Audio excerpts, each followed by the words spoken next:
the beauty of the NBA. You got to be able to bounce back and to come in here and play, the whatever, we're first and second, flipping back and forth. So be able to play one of the other top teams in the East and have a great performance regardless of the outcome. This is a game where we play like ourselves. We play like we know we can play.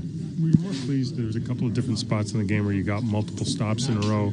Was that kind of energizing, or was it with the ball movement that led to the open threes? Those two things go hand in hand. When we do those two things, we're going to be very, very hard to beat. And those are two indicators that you look for: is how many multiple stops are we getting, and is that ball flying around? And from the beginning, I thought Kawhi sent the tempo and the pace of moving the ball and coming out and being assertive and still getting his points and getting to his spots. But he moved it early and often, and that's huge for us.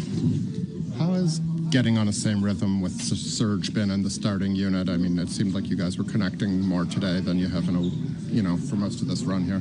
Yeah, it's been good. It's been, ups and downs with different games, different teams play us differently, and he's going to have big games against his team.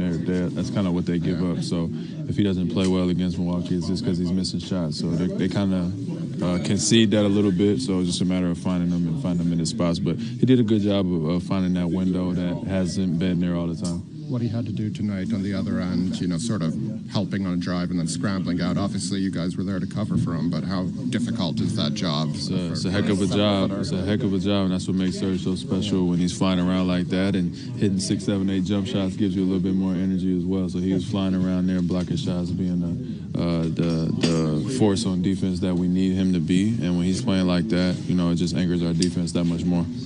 How important was it to finish the first half strong, that 7-0 run, and then did that build in the third quarter there? That was big. That was a big momentum. I thought that we kind of took some air out of them a little bit there. Obviously, they were on the second night of a back-to-back, so that was a huge way to close the half. You always want to close quarters well, but the game could have went anyway, and we closed it with a 7-0 run and came out the third with another run, and I thought that we were in control for the rest of the way. Did you guys do anything different after the San Antonio game? I know you had the off day on the Friday, but did you just sort of wipe it and just flush it? There's no fights and altercation, no team meetings that you usually have. It's a long season. There's ups and downs to it, and we got to continue to look at the film. And I think that with the schedule coming up, we'll have days where we can actually really sit down and reflect and break things down. So we had a great film session this morning before shoot around, put some things in, see where we can get better, and we had great carryover tonight.